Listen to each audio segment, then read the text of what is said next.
Good morning. I'll start with a 4-minute film that was produced by the client and then proceed with the talk.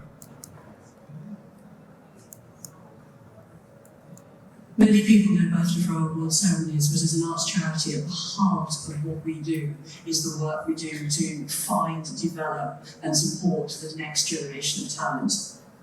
What this building allows us to do is so much more activity, and we're focusing on finding people from all backgrounds, and particularly people from underrepresented backgrounds who often find it incredibly difficult to get into our industries.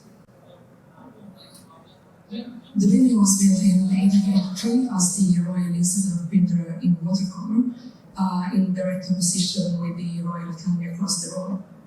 So it's a very similar building with 3 massive gallery spaces lit by large roof lights. Well, the interesting thing is, unfortunately, the painters and watercolors didn't flourish as well as the Royal Academy across the road, but they survived for 90 years, all the way up into the early 70s, when BAFTA was originally looking for a West End location to move to. Because of the large volumes of the gallery, they felt like this was the perfect space to build a cinema. So they blocked 2 out of 3 roof lights to build the Princess Anne Theatre. They were unfortunately then just forgotten about until 4 years later when we were asked to look at the building as part of the competition. So the best way we found to reveal this rooflet was to lift them up 3 meters and create an entire new space under the original feature, and that space became the members' room. A bit of the history about this in those spaces.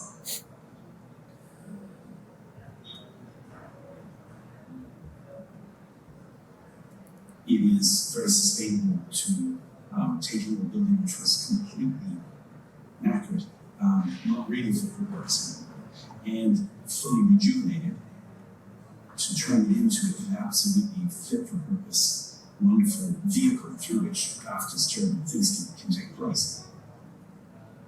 It's a really good way of bringing the architectural history back into relevance and most importantly, to have it sustainable in the future. So we've made a very inefficient building much more efficient. We've doubled the capacity, we've hugely increased its energy efficiency, we've completely re-engineered it from a structural point of view and from a services point of view. It is now full of technology, you don't see it, but for instance, this cinema is by definition the best in the UK through partnering arrangements that BAFTA have with people like Goldie and the Goldie Foundation, not only on day one, today, it's to have the best equipment, but whenever new innovations within that equipment are brought in, it's tried and tested here first. It's been a 7-year journey and an amazing one. For a long time, I wanted to thinking about this job, and then we kept thinking about it and sometimes dreaming about it. So it really never stops. But it has been a lot of fun. It's been a huge challenge at times, always enjoyable, and I think there's a great sense of accomplishment, I guess, in seeing the building now finished and watching it being used and enjoyed by members and partners. We wanted this building to be for everyone, and it has so many uses. We wanted all the spaces to be flexible, so we could be doing a learning event with 200 people in the building, or create a smaller space for one-on-one mentoring. But it's also a space where members come and meet and just think of the great conversations that happen here every single day, and they will be producing the very best games, television, and films of the future. So we couldn't get a more British institution than BAFTA, and we couldn't get a more central London location than Piccadilly. This is the great facade, but really little was retained from the inside. It was a major refurbishment, and at the time was the largest temporary roof in London. We delivered the project on time and on budget. This is a picture of a happy client with really good design team and really good contractor. We were the architects and also the interior designers. On the left, you can see Renato, that sadly can't be here today. And in the middle, Carla was the project architect, and sadly can't be here today, but good because she's just been a mother now. So the idea of the competition was to, we discovered these roof lights, and we wanted to, the idea was to remove the plasterwork, restore it, and lift this 20 tones structure in order to create a new space just below the old, the heritage roof lights. We created as well a new entry that before BAFTA didn't really had, and this new presence is much more welcoming and welcoming. Sorry. On the right, you can see the donor wall. This Renato was part of the judge to choose a winner for this, and the winner was Maya Sims. Is a really young, talented artist, and that's basically what BAFTA do. They search, find, and nourish young talent. We doubled the capacity of the building and quadrupled the events possibilities. We packed the building with technology, but we wanted it to be really tidy and really carefully hidden. For instance, this room on the first floor can be transformed into a 360 experience. The second and third floor are the heart of the building. This is the learning and new talent space. It could be completely open, but it can be also subdivided in up to 17 different ways. This gives us lots of flexibility. The Princess Anne Theatre, we already covered that on the movie, but we also did a new, smallest cinema which served for other presentations. We designed 4 bars. They are each one on one different floor. They all have different characters, and maybe the most enthusiastic, let's say, is the 4th floor bar on the members area. On the 4th floor as well, there is the boardroom on which we designed the tables and the chairs. On this room, we reused some materials that were found during construction. On the left, some timber floor, and on the right, this marble that was rejigged in a different pattern. We designed as well 2 new terraces for the building. On the 4th floor, this terrace is facing the St. James's Church, right on top of the trees. And on the 5th floor, the other terrace faces the other side to Piccadilly. We integrated to the project 2 new materials, completely new to the UK. This one is on the 2nd floor bar, and it takes carbon from the air. So we try to optimize the surface by this 3D printing, and this actually performs like a young tree. On the top floor, we used the air-rise liquid crystal, and this we use it because it takes almost 80% or up to 80% of the things that you don't want, the overheating, the UV, but it gives this clarity from the inside. We used a palette of classic materials, but we detail it in a bespoke way, and from the ground floor, it was refining up to the top floor. For instance, this terrazzo floor has golden specks, and the golden specks get golden and golden up to the 4th floor. This is something that we enjoy telling people because nobody realizes on the building when they visit. We also designed some door handles, and we included these golden highlights around the building. This is the 1st floor selfie moment with the BAFTA masks. And well, I guess we could put more details and photos, but I will just stop it here. Thank you very much.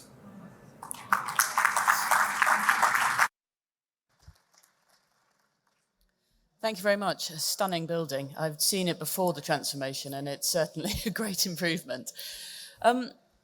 You've obviously chosen your palette of materials very carefully. They're very, very rich.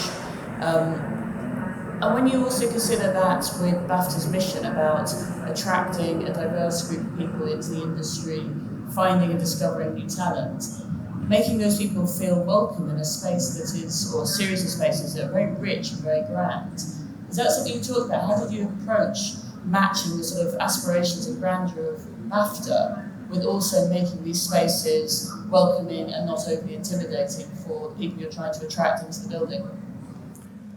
So from one side, when we started, we didn't start with interiors from all along the project. We started with interiors a bit later on. And BAFTA told us that they wanted the spaces to be BAFTA-ness, but they didn't define what that was. So we started digging into that, and most of the materials come from Piccadilly station, for example, the travertine, these ceiling coverings. Also, travertine is from 1930s, 1940s. This was the best moment for filmmaking. So it's a basic palette of natural materials treated in a different way at every place. And I guess this basic palette gives all the spaces a serenity, maybe that it's maybe more easy to be feel more warm. Thank you. John, let's. Yeah, thank you. That's a stunning building. A lot of what we see seems to be very much evocative of the theatre of film, the theatrical aspects of movies. Is there much you could talk to us about the technologies also that we found an expression in the architecture, as well as the theatrics of film? Particular knowledges of films. I remember we talked about it briefly, because, well, I was introduced a bit later in this project, but I was enthusiastic, and I thought, let's put a bar from Quentin Tarantino. Let's do something related to some movie, but it didn't make that much sense. Maybe because if you put something really from one side, maybe it generates. I guess it gets a bit tricky when you go to one particular case, and we maybe at the end of the day was a feeling of theater, but without intruding into one specific theme. Let's stay on the question of character. The building is beautifully realized. I'd love to visit. If I hadn't seen the introductory film of the people of BAFTA and just heard your architectural discussion, I'm not sure that I would know this was about film and media and television. It could be a cultural center of many sorts. Could you comment on that character and the issue of representing the use or not, and where you stood on that, and how that evolved? So if I understood well, I'm gonna answer what I can. It's funny that you mentioned that you couldn't see much of technology. I don't know if technology, but maybe much media or much cinema in the building. But the reality is that it's packed with technology. All the ceilings are packed with the newest lasers, newest projectors. So every room hides something. It hides subdivisions. It hides. So it's a really variable building, because actually how BAFTA make money is by hiding these spaces to other people. So it's not necessarily just for BAFTA. The Learning a New Talent is destined for learning a new talent for BAFTA, because it's what they do. But in order to get money, they are a charity. They don't get money from the government, so they have to raise their money. And this is a flexible building that tries to accommodate as much people as possible in different places at the same time. Peter, would you like to? Yes. I'm interested in hearing a little bit about how you achieve that balance between elements that are obviously part of the heritage in terms of architecture, and yet produce such a modern building and still achieve a very interesting balance. You have to excuse me, I didn't understood the first part of the question. I'm saying, how do you, what I find seducing is the balance between elements that are part of the heritage in terms of materials, in terms of architectural language, and yet this is a very modern building in the end, and I'm interested in hearing how did you achieve this balance between architecture that is relatively modern. Thank you. All right, so I'd like to recall again that Carla, the project architect, which is not here, I'd love her to be here. She would love her as well. And she and Renato, of course, they put lots of care into that building. And I think you can see this on every detail. And I don't think it's a building that it's just one material or if it's a mix of different details, and all the details makes a feeling of maybe contemporary architecture. I think we used contemporary details with classic materials, and I guess maybe this is what makes it a bit slightly different, but not too much different as to being eccentric. End of our question. The end of our questions, and you get to collect your reward. That's great. Thank you very much.